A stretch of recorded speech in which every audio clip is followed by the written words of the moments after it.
Као што можеме да видиме, кога станува збор за глобално ниво 2025, само Мурика е онаа која што и понатаму има санкции врз Куба.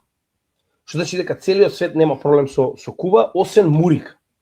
Односно, ако погледнеме гласање од 2023 година, можеме јасно да видиме дека само Мурика и Израел, верувале или не, значи неверојатно дека само овие две држави се против, биле против гласањето на Обединетите нации за да се тргне ембаргото врз Куба.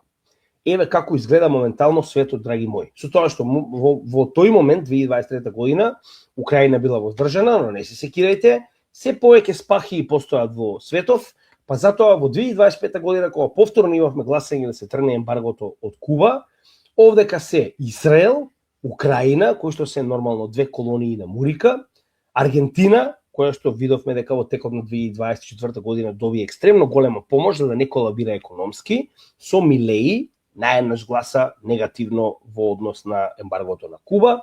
Унгарија во тоа време, нели, Орбан, еден од главните сојузници на Трамп, гласа против.